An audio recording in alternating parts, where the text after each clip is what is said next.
What's up, everybody? I hope everyone is doing well today. I want to provide you with an economic stimulus update as to some of the current things that are going on right now. And I'm going to play some videos for you from the Senate, from different members of Congress, and also from the Treasury Secretary, Steve Mnuchin. It looks like everyone right now is poised for the second economic stimulus. Will it be $1,200? Will it be $2,000? And will the phase out be lower? Will it be capped to only those making $40,000 and less? I'm going to talk about all that coming up next.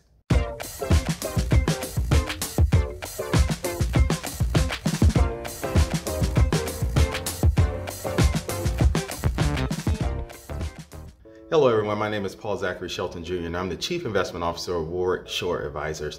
We are a wealth and investment management firm located in Orlando, Florida with clients all across the United States. If this is your first time coming to my channel or seeing one of my videos, I ask that you please hit the subscribe button. Please ring the bell so that you can get an update each time I upload a new video. Also, please give me a thumbs up. Please like and share this video, as I know it will be helpful to someone that you know. Before I get into today's topic, I want to offer you a free financial planner cheat sheet. This cheat sheet will help you get a financial snapshot of your overall financial health, give you a standpoint of where you are right now. And that is something that is very important in the times that we're in right now, being in a global recession, pretty much driven by a global pandemic, which is the coronavirus, which leads us to our topic for today. Will there be more stimulus given? And the answer to that is yes. More stimulus is coming. We just don't know exactly what it looks like as of right now.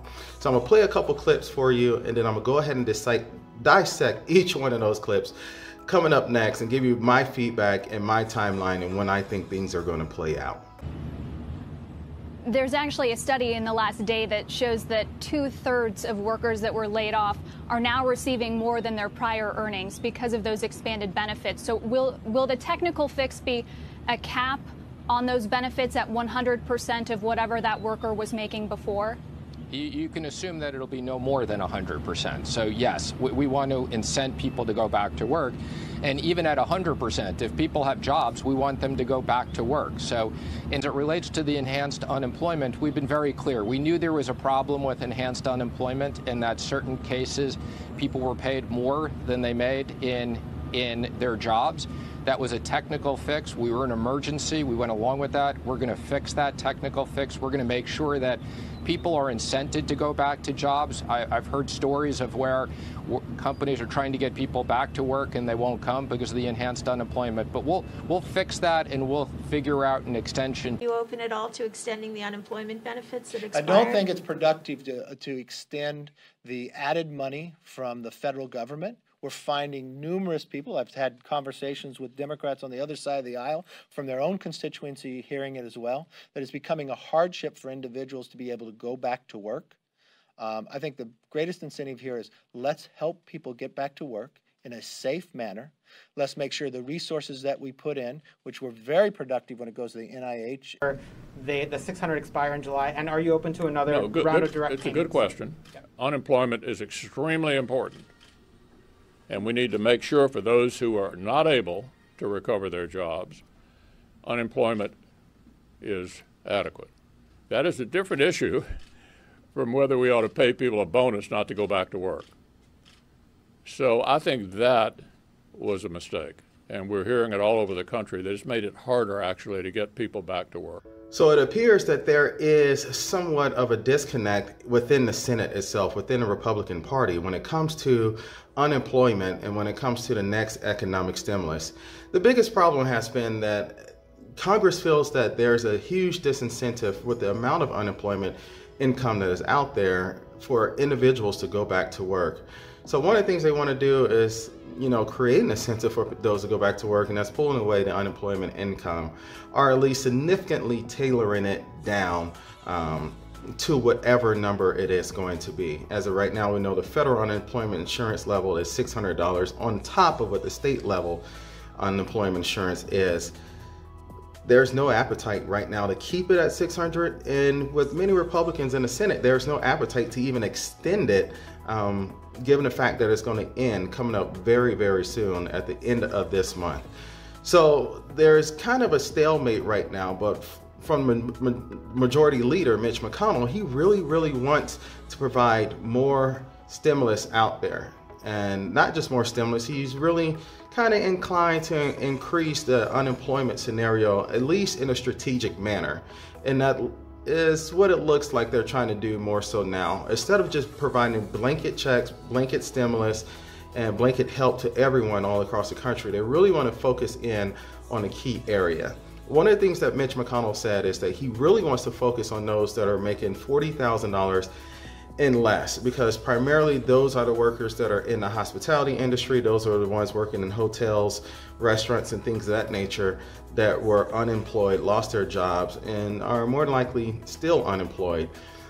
But what data has shown us recently, with this past month, the past month of June, we have nearly 5 million people that were going back to work, and majority of those 5 million people were exactly those in that industry, in the hospitality industry, in the leisure industry. So we'll be giving stimulus to them, but kind of leaving out everyone else. As we've seen from economic data also, an additional 1.4 million people filed for unemployment insurance for the first time last week. So that means that there are more waves of unemployment that are coming. And the new waves that we are seeing of unemployment are not typically those that were laid off in the front line, but a lot of those that are in corporate jobs, corporate positions, that are starting to feel the pain as the pain of this recession starts to trickle up the economic ladder. So it looks like we're going to be bifurcating the stimulus package here, providing stimulus help for those that may be $40,000 in income and less, but leaving out everyone else. You know, I think that is a very trim number, and it doesn't seem like that they developed that number based on true economics, just based on the thought process that possibly we have a lot of people in a certain industry that were unemployed.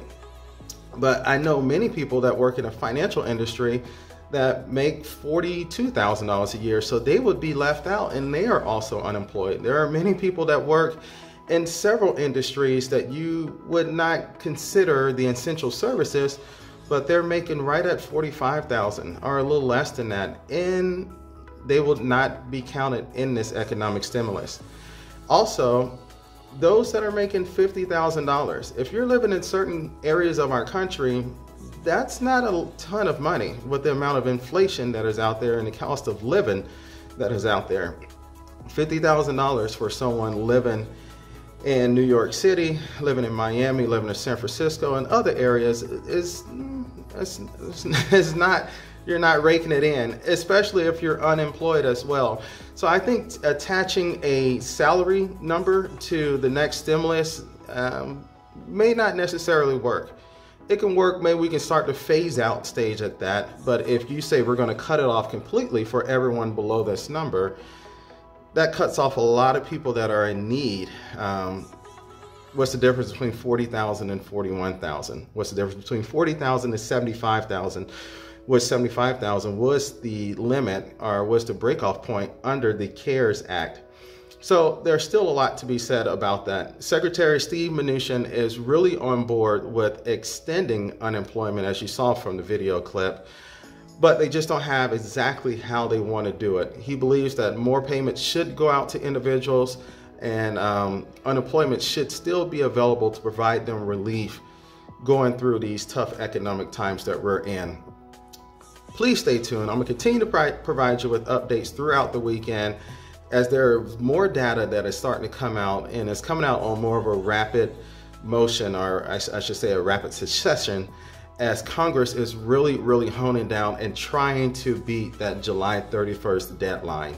So lastly, I want everyone to leave your comments below. Let me know if you think the phase out for the next stimulus package should be at $40,000, or should it be increased? Should there be anything special given for those that are on SSI, SSDI, and disability income, everyone out there? I've had a lot of questions about that, and it's a very good play that you can make towards why that should be increased, and I agree with some of those arguments that are out there. So leave your comments below. And also regarding the statements that Secretary Mnuchin made about receiving 100% of their pay, does that really create an incentive to go back to work? If you're going to extend unemployment and you're not going to pay me more than what I was getting, if I'm just going to get 100% of my pay, does that really incentivize me to leave my couch and go back to work? I know that's what they're trying to do, but I don't think 100% pay is going to satisfy their goal. So I'm not sure if that's something that was truly all the way thought out, or if it was just a last second idea that just came up during that interview. Please leave your comments below. I greatly appreciate it. If this is your first time coming to my channel, I ask that you please hit the subscribe button. Please ring the bell so that you can get an update each time I upload a new video. And lastly, please like and share this video to help me increase the financial literacy of our globe. Thank you so much and have a great day.